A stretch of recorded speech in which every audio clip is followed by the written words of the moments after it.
മലയാള cinema ചരിത്രത്തിൽ തന്നെ ഏറ്റവും വലിയ കാത്തിരിപ്പുകളിൽ ഒന്നാണ് മഹേഷ് നാരായണൻ സംവിധാനം ചെയ്യുന്ന മോഹൻലാലും മമ്മൂട്ടിയും 18 വർഷങ്ങൾക്ക് ശേഷം ഒന്നിക്കുന്ന പേട്രിയറ്റ്. 2008 പുറത്തിറങ്ങിയ 2020 ശേഷം താരരാജാക്കന്മാർ ഒന്നിച്ചെത്തുമ്പോൾ പ്രതീക്ഷകൾ വാനോളമാണ്.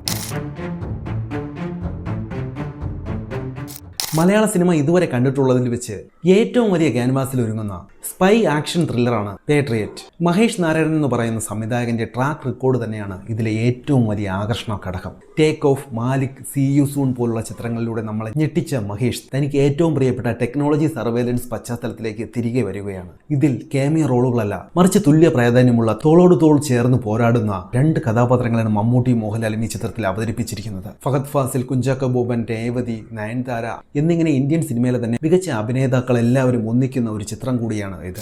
ട്രെയിലറിൽ ഉടനീളം ഉദ്യോഗം ജനിപ്പിക്കുന്ന പശ്ചാത്തല സംഗീതം അത് സുഷിൻ ശ്യാമിന്റെ മാന്ത്രികതയാണ്. 3 മിനിറ്റ് ദൈർഘ്യമുള്ള ട്രെയിലർ വെറും ഒരു ആക്ഷൻ സിനിമയല്ല നമ്മുടെ മുന്നിലേക്ക് കാണിക്കുന്നത്. ഭരണകൂടം, പൗരന്മാരുടെ സ്വകാര്യത, ചാരവൃത്തി, രാജ്യസുരക്ഷ എന്നിവയെല്ലാം ചർച്ച ചെയ്യുന്ന ഒരു ഗ്ലോബൽ ത്രില്ലറാണ് പേട്രിയറ്റ്.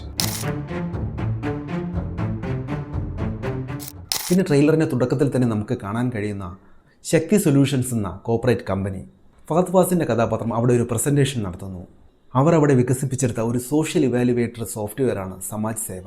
ഈ സോഫ്റ്റ്വെയർ പൗരന്മാരുടെ വിവരങ്ങൾ ശേഖരിക്കാനും അവരെ നിരീക്ഷിക്കാനും ഉപയോഗിക്കുന്ന ഒന്നാണ്. എന്നാൽ ഈ സോഫ്റ്റ്വെയർ അവരുടെ കൈവിട്ട് പോവുകയും അത് സാധാരണക്കാരുടെ ജീവിതത്തെ അത് ബാധിക്കുന്നതുമാണ് ഈ സിനിമയുടെ പ്രധാന പ്രമേയം. സീ യു സൂൺ പോലെ ഡേറ്റ പ്രൈവസിയും ടെക്നോളജിയുടെ അപകടങ്ങളുമൊക്കെയാണ് മഹേഷ് ഇവിടെയും ചർച്ച ചെയ്യുന്നത്. ഈ പടത്തിൻ്റെ ട്രെയിലറിൽ ഏറ്റവും കൂടുതൽ ദുരൂഹത ഉണർത്തുന്ന കഥാപാത്രം മമ്മൂട്ടിയുടെ ഡാനിയലാണ്. ഒരു റിട്ടയർഡ് ജാഗ് ഓഫീസറായ അദ്ദേഹം ഒരു ഇൻവെസ്റ്റിഗേഷനൊക്കെ നടത്തുന്ന ഒരു വ്ളോഗറാണ്. അദ്ദേഹത്തെ ഒരു ഘട്ടത്തിൽ ചാരവൃത്തി ആരോപിച്ച് രാജ്യദ്രോഹിയായി മുദ്രകുത്തുന്നു. അദ്ദേഹത്തിനെതിരെ ലുക്കൌട്ട് നോട്ടീസും പുറപ്പെടുവിക്കുന്നു. സമാജ് സേവ എന്ന സോഫ്റ്റ്വെയറിന്റെ അഴിമതിയും അതിൻ്റെ അപകടങ്ങളും പുറത്തു കൊണ്ടുവരാൻ ശ്രമിക്കുമ്പോഴാണ് ഡാനിയൽ ടാർഗറ്റ് ചെയ്യപ്പെടുന്നത്. അങ്ങനെ അദ്ദേഹം സിസ്റ്റത്തിനെതിരെ പോരാടുകയാണ്. സിസ്റ്റം മുഴുവൻ ഡാനിയലിനെതിരെ തിരിയുമ്പോൾ അദ്ദേഹത്തെ സഹായിക്കാൻ എത്തുന്നത് പഴയ സുഹൃത്തും പോരാട്ട വീര്യവുമുള്ള സോൾജിയറായിട്ടാണ് മോഹൻലാൽ എത്തുന്നത്. ആക്ഷൻ രംഗങ്ങളിലെ മോഹൻലാലിൻ്റെ സ്ക്രീൻ പ്രസൻസ് രോമാഞ്ചം നൽകുന്നതാണ്. നമ്മുടെ രാജ്യ സുരക്ഷയ്ക്ക് തന്നെ ഭീഷണിയാകുന്ന ഈ ഡിജിറ്റൽ ഗൂഢാലോചനയെ തകർക്കാൻ നമ്മുടെ ഡാനിയലിന് ഒരു ഗ്രൗണ്ട് സപ്പോർട്ടിൻ്റെ ആവശ്യമുണ്ട്. അവിടെയാണ് മോഹൻലാലിൻ്റെ കഥാപാത്രം ഒരു രക്ഷകനായി ഇവിടെ എത്തുന്നത്. ഇരുവരും ഒന്നിച്ചുള്ള ഫൈറ്റ് സീക്വൻസ് ഒക്കെ തിയേറ്ററിനെ പൂരപ്പുറമ്പാക്കുമെന്ന് ഉറപ്പാണ്. ശക്തി സൊല്യൂഷൻസിന്റെ പ്രതിനിധിയായി എത്തുന്ന ഫഹദ് ഫാസിൽ ട്രെയിലറിൽ വലിയൊരു ഭീഷണിയായി നിലകൊള്ളുന്നു. മമ്മൂട്ടിക്കും മോഹൻലാലിനും എതിരെ നിൽക്കുന്ന ഒരു പവർഫുൾ കഥാപാത്രമായാണ് ഫഹദ് ഇതിൽ എത്തുന്നത്. നിന്നെ ക്രൂശിക്കുന്നവർക്കെതിരെ സത്യങ്ങൾ തുറന്നു പറയൂ എന്ന് നയൻതാര ഒരു പെൺകുട്ടിയോട് പറയുന്ന സീനൊക്കെ സിനിമയിൽ വളരെ ഒരു ക്രൂഷ്യലായിട്ടുള്ള ഒരു സിറ്റുവേഷനിൽ വരാനാണ് ചാൻസ്. ഈ സോഫ്റ്റ്വെയറിൻ്റെ ഇരയാക്കപ്പെട്ട ഒരാളായിരിക്കാം ആ പെൺകുട്ടി. ഈ സത്യങ്ങളൊക്കെ പുറത്തു കൊണ്ടുവരാൻ മമ്മൂട്ടിയെ പോലെ നയൻതാരയും ശ്രമിക്കുന്ന ഒരു കഥാപാത്രമായാണ് നയൻതാര ഇതിൽ പ്രത്യക്ഷപ്പെടുന്നത്. അല്ലെങ്കിൽ ഈ സത്യങ്ങളൊക്കെ പുറത്തു കൊണ്ടുവരാൻ മമ്മൂട്ടിയെ സഹായിക്കുന്ന ഒരാളായിട്ടും ആകാം. ഈ സോഫ്റ്റ്വെയർ നിർമ്മിക്കാനും പിന്നെ ശക്തി സൊല്യൂഷൻസിൻ്റെ ചെറിയ കള്ളത്തരങ്ങൾക്കൊക്കെ കൂട്ടുനിന്നതും പിന്നീട് മാനസാന്തരം വന്നതാകാം. അല്ലെങ്കിൽ ചെയ്യുന്നത് തെറ്റാണെന്ന് മനസ്സിലായതുകൊണ്ട് മോഹൻലാലിൻ്റെയും മമ്മൂട്ടിയുടെയും ഒപ്പം നിൽക്കുന്ന ഒരു കഥാപാത്രമായാണ് ചാക്കോച്ചനെ ഇതിൽ കാണിക്കുന്നത്.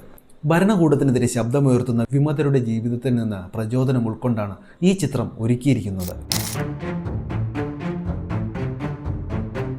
ഒരു പാൻ ഇന്ത്യൻ തലത്തിലല്ല, ഒരു ഹോളിവുഡ് സ്പൈ ത്രില്ലർ മേക്കിംഗ് ആണ് ട്രെയിലറിൽ കാണാൻ കഴിയുന്നത്. കളർ ഗ്രേഡിംഗിലെ ഡാർക്ക് ടോൺ സിനിമയുടെ ഗൗരവ സ്വഭാവത്തെ നിലനിർത്തുന്നു.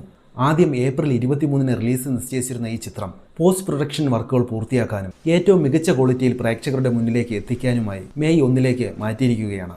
സമ്മർ വെക്കേഷൻ ആയതുകൊണ്ട് ബോക്സ് ഓഫീസിൽ ഈ ഒരു മാറ്റം ചിത്രത്തിന് വലിയൊരു കുതിപ്പുണ്ടാകാൻ സഹായിക്കും. വെറും ഒരു ഫാൻ ബോയ് ചിത്രമായിരിക്കില്ല പേട്രിയറ്റ്. കൃത്യമായ രാഷ്ട്രീയവും സമകാലിക പ്രസക്തിയുള്ള വിഷയവും കൈകാര്യം ചെയ്യുന്ന, അതേ സമയത്ത് മമ്മൂട്ടി മോഹൻലാൽ ആരാധകർക്ക് ഒരുപോലെ ആഘോഷിക്കാനുള്ള വകയും നൽകുന്ന ഒരു കംപ്ലീറ്റ് പാക്കേജ് ആയിരിക്കും ഇത്. മെയ് 1 ലോകമെമ്പാടുമുള്ള തിയേറ്ററുകളിൽ പേട്രിയറ്റ് എത്തുമ്പോൾ അത് മലയാള സിനിമയുടെ റെക്കോർഡുകൾ തിരുത്തി കുറിക്കുമെന്നതിൽ സംശയമില്ല.